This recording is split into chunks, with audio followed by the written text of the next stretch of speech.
دام محبت کی نیکسٹ ایپیسوڈ میں ہم دیکھیں گے کہ فارا اپنے ہی والد ملک بلال کا پیسہ لوٹ کے وکی پر لٹانے کے لیے اب بہت بڑی چالیں چلنے والی ہے۔ وکی فارا سے جھوٹ بولتا ہے کہ اس نے اپنے ایک دوست کا ادھار دینا تھا اور اگر کل تک اسے ادھار نہ لٹایا تو وہ اسے پولیس کے حوالے کر دے گا،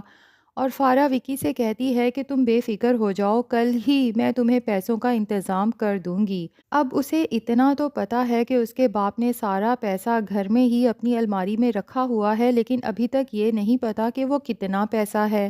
خیر اب رات کو وہ اپنے ماں باپ کی چائے میں سلیپنگ پل ملا کے انہیں جب دیتی ہے تو وہ دونوں تو گہری نیند سو جاتے ہیں، جبکہ فرحہ بڑی ہوشیاری سے ملک بلال کی کپبورڈ کی کیز اٹھا کے جب الماری کھول کے دیکھتی ہے تو اس کی تو آنکھیں کھلی کی کھلی رہ جاتی ہیں، اور دل ہی دل میں سوچتی ہے کہ ابا نے بہت اچھا کیا جو پیسہ بینک میں رکھنے کی بجائے گھر میں ہی رکھ لیا۔ تو جتنے پیسے فارا نے وکی کو دینے تھے اس سے بھی کہیں زیادہ پیسے اٹھا لیتی ہے، کیونکہ اسے اتنا تو پتا ہے کہ اس کے باپ نے کون سا بیٹھ کے ایک ایک روپیہ گننا ہے۔ اور ساتھ ہی فارا ایک اور کام کرنے والی ہے، جب سے اس کی کالج فرینڈ نے اسے بتایا ہے کہ اس نے کس طرح گھر والوں سے چھپ کے ایکسٹرا کیز بنوا رکھی ہیں تاکہ اسے جب بھی چاہیے ہو گھر والوں کی ریکویسٹ کرنے کی بجائے چپ چاپ اٹھا لے،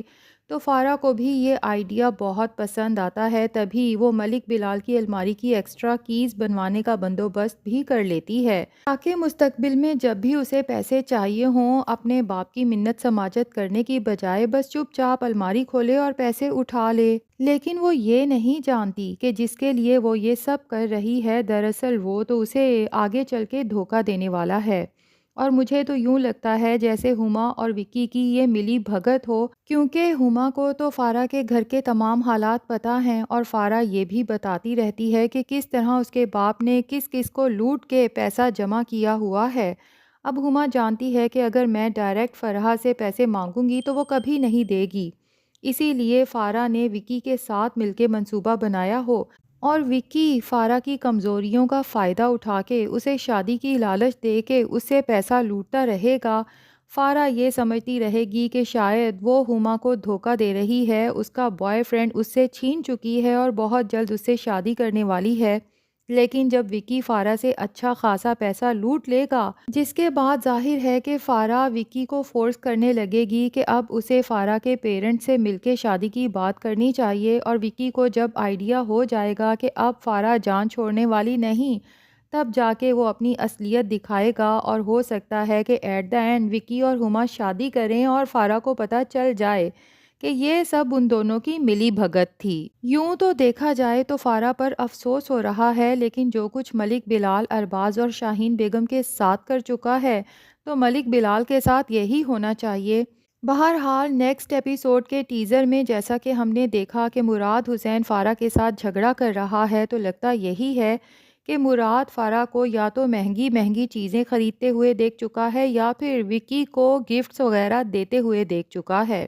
تبھی اس سے لڑنے پہنچ جاتا ہے اور اسے احساس دلاتا ہے کہ دونوں ہاتھوں سے وہ جو اپنے باپ کا پیسہ لٹا رہی ہے دراصل اس پہ ارباز کا اور مراد حسین کی بہن سونیا کا حق ہے، اور فارا سے کہتا ہے کہ میں تمہارے جیسی لڑکی کی جھوٹی محبت کو بہت پہلے ہی سمجھ چکا تھا، تبھی تو میں نے تم سے اپنی جان چھڑوا لی۔ یہ بات فارا کو تیر کی طرح لگے گی، کیونکہ فارا جتنے مرضی بوائے فرینڈز بنا لے اور شادی کے منصوبے بھی، لیکن اسے مراد حسین کو کھونے کا جو دکھ ہے اس کی بھرپائی کبھی ممکن نہیں۔ دوسری طرف سعدیہ بیگم کے نہ چاہنے کے باوجود نیاز حسین اور مراد حسین دانیہ کو زبردستی اپنے ساتھ لے آتے ہیں، کیونکہ دانیہ کی حالت ہی کچھ ایسی ہے، اور خاص طور پہ رملہ جب دانیہ کا رنگ روپ دیکھتی ہے تو اسے بے حد افسوس ہوتا ہے اور یہ بھی احساس ہوتا ہے کہ کچھ نہ کچھ ایسا ضرور ہے جو دانیہ سب سے چھپا رہی ہے لیکن اندر ہی اندر گھلتی جا رہی ہے۔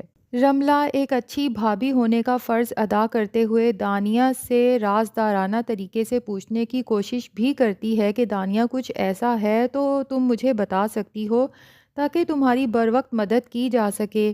لیکن دانیہ کے دماغ میں یہ بات بیٹھ چکی ہے۔ بینا بیگم نے جب سے دانیہ سے کہا ہے کہ اگر اس گھر کی کوئی بھی بات باہر نکلی تو یاد رکھنا کہ وہ دن ولید کی زندگی میں تمہارا آخری دن ہوگا۔ خیر اب دانیہ لاکھ چھپائے اس کے گھر والوں کو سب نظر آ رہا ہے، تبھی رملہ مراد سے کہتی ہے کہ ہمیں دانیہ کو اپنے ساتھ لے جانا چاہیے، کیونکہ رملہ جو اپنے سسر کی خاطر اپنی جاب چھوڑ چکی ہے اور ان کی خدمت گزاری میں آج کل مصروف ہے، تو وہ سوچتی ہے کہ میں دانیہ کی بھی خدمت کروں گی۔ رملہ تو دانیہ اور سونیا کو دل سے اپنی چھوٹی بہنیں سمجھتی ہے، لیکن سعدیہ بیگم کیسی ماں ہے؟ جب دانیہ کو ان سب کے ساتھ گھر واپس آتا دیکھتی ہے تو اس کی حالت کو یکسر اگنور کرتے ہوئے سب کے ساتھ غصہ کرتی ہے اور دانیہ کے ساتھ بھی، کہ تم کس حیثیت سے اس گھر میں آئی ہو؟ اگر تو اس گھر کی بیٹی کی حیثیت سے آئی ہو تو میں تمہارا اس گھر میں داخلہ پہلے ہی منع کر چکی ہوں، اور اگر میری بھابھی کی بہو کی حیثیت سے آئی ہو تو تمہیں اپنے شوہر کے ساتھ آنا چاہیے تھا۔ خیر اب سعدیہ بیگم کی باتوں کو سیریس ہی کون لیتا ہے، وہ اپنا راگ الاپتی رہتی ہے، لیکن باقی سب گھر والے جو فیصلہ کر چکے سو کر چکے۔ یہ الگ بات ہے کہ سعدیہ بیگم کے اس سرد رویے پہ دانیہ کا دل کٹ کے رہ جاتا ہے۔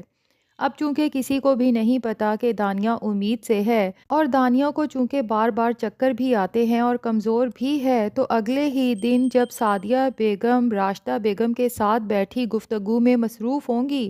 تو دانیہ اچانک چکر کھا کے نیچے گر جائے گی۔ اب ایسے میں راشدہ بیگم کو تو سعدیہ بیگم پر ہی غصہ آئے گا جو وہ سلوک دانیہ کے ساتھ کرتی ہے، اور سعدیہ بیگم بھی تھوڑی دیر کے لیے پریشان تو ہوگی، اور جب دانیہ کو ہاسپٹل لے جایا جائے گا تو اس کی پریگنینسی کا راز کھل جائے گا، جبکہ بینا بیگم تو یہی چاہتی تھی کہ یہ راز کبھی نہ کھلے اور وہ دانیہ سے اتنے کام لیں کہ یہ مسئلہ خود بخود ہی حل ہو جائے اور دانیہ کی پریگنینسی ختم ہو جائے۔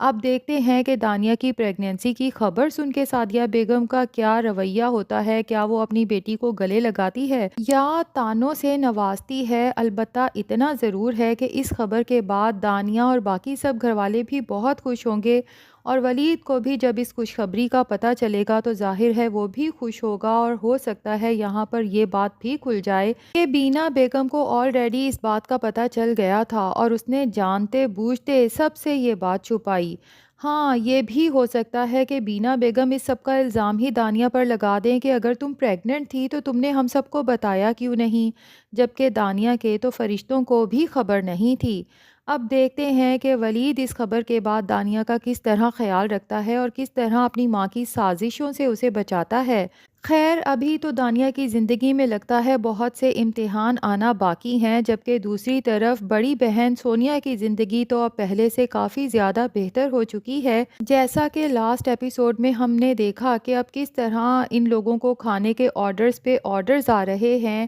اور سونیا جس سمجھداری سے سوشل میڈیا پیجز کو بھی ہینڈل کر رہی ہے، تو لگتا یہی ہے کہ بہت جلد ان کا کاروبار نہ صرف اس شہر میں بلکہ ملک کے باقی شہروں میں بھی پھیلنے والا ہے۔ جبکہ سعدیہ بیگم تو یہی سمجھ رہی ہیں کہ سونیا نے اپنی بیوقوفیوں کی وجہ سے اپنا گھر خراب کر لیا، اور ادھر ملک بلال بھی یہی سمجھ رہا ہے کہ میں نے ارباز اور شاہین بیگم کو گھر سے نکالا ہے تو اب وہ لوگ در بدر ٹھوکریں کھاتے پھر رہے ہوں گے، لیکن جس دن سونیا ارباز اور شاہین بیگم کا بزنس ترقی کرے گا اور ان کی شہرت سعدیہ بیگم ملک بلال تک پہنچے گی تو دونوں ہی ہکا بکا رہ جائیں گے۔ تو ناظرین کس کس کو انتظار ہے اس لمحے کا کمنٹس میں ضرور بتائیں۔ ریویو پسند آیا ہے تو ویڈیو کو لائک اور چینل کو سبسکرائب بھی کر لیں۔